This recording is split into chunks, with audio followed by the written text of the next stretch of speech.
उत्तराखंड में एक नया मामला उभरकर सामने आ रहा है, जो कि मदरसों में छात्रवृत्ति घोटाले को लेकर है। मुख्यमंत्री पुष्कर सिंह धामी ने इसको लेकर एसआईटी जांच के आदेश दे दिए हैं। राष्ट्रीय छात्रवृत्ति पोर्टल के जरिए बड़े पैमाने पर फर्जीवाड़ा का खुलासा हुआ है। जांच में सामने आई कई संस्थाओं में फर्जी दस्तावेजों के आधार पर अल्पसंख्यक छात्रवृत्ति हासिल की है।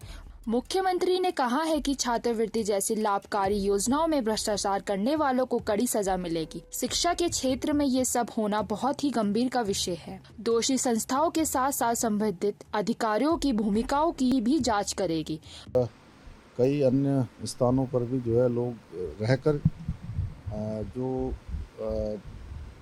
छात्रों को मिलने वाली छात्रवृत्ति है उसको गलत तरीके से उन्होंने विड्रॉल किया है, और जो संस्थान है नहीं, ऐसे संस्थानों के नाम रख दिए गए हैं। अल्पसंख्यक कल्याण विभाग से संचालित होना उनको दिखाया है, और उसमें सरस्वती विद्या मंदिर जैसे नाम कभी हो ही नहीं सकते उसमें।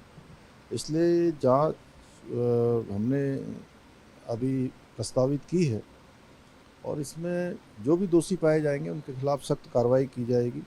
शिक्षा के क्षेत्र में इस प्रकार की छात्रवृत्तियों में घोटाला होना बहुत गंभीर विषय है, और मुझे लगता है कि इसमें इतनी सख्त कार्रवाई होगी कि आगे आने वाले समय में कोई भी इस प्रकार की घटना की पुनरावृत्ति नहीं करेगा, छात्रों का हक नहीं मारेगा। उधम सिंह नगर के सरस्वती शिशु मंदिर को राष्ट्रीय पोर्टल पर मदरसा दर्शाकर मुस्लिम छात्रों की छात्रवृत्ति हासिल की गई है। अल्पसंख्यक कार्य मंत्रालय द्वारा संचालित, जिसके तहत कक्षा 1 से लेकर उच्च शिक्षा स्तर तक की छात्राओं को फीस के रूप में आर्थिक सहायता मिलती है। योजना का उद्देश्य अल्पसंख्यक छात्रों को शिक्षा में बढ़ावा देना है। वहीं इस मामले में उत्तराखंड के मदरसा शिक्षा परिषद के अध्यक्ष मुफ्ती सामुन कासमी ने मुख्यमंत्री के फैसले को स्वागत किया है।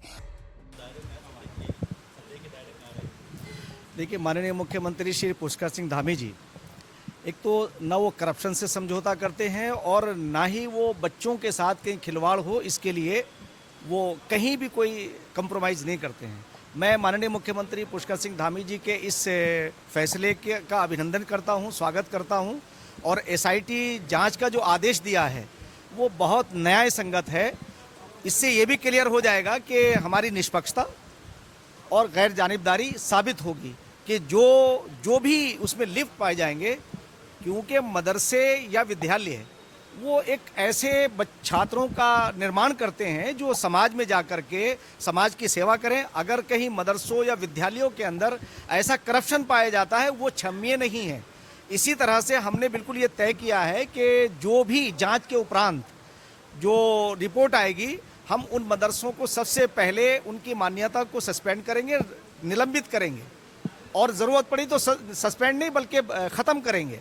और जो पैसा जो गवर्नमेंट का है उन बच्चों के नाम पे लिया गया है, फर्जीवाड़ा किया गया है, उसकी रिकवरी भी करेंगे, और उसके उपरांत वैधानिक कार्रवाई जो भी हो सकती है सख्त से सख्त, ताकि एक एग्जाम्पल बने। देवभूमि के अंदर कोई भी समझौता न माननीय मुख्यमंत्री जी करते हैं, और ना हम उनके अनुयायी हैं, उनके नक्शे कदम पर चलने वाले हैं, उन्हें फॉलो करने वाले हैं।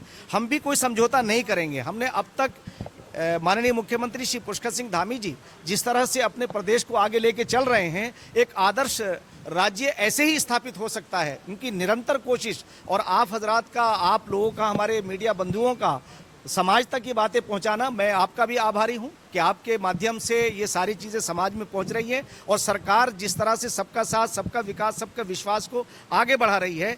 मैं स्पष्ट करना चाहता हूं कि किसी भी कोई कितना ही बड़ा रसूखदार होगा, उस पर कार्रवाई तय है। और कहा है कि जिन लोगों ने भ्रष्टाचार किया है उसकी जांच के बाद उनको सजा दिलाई जाए। ब्यूरो रिपोर्ट, जन खबर।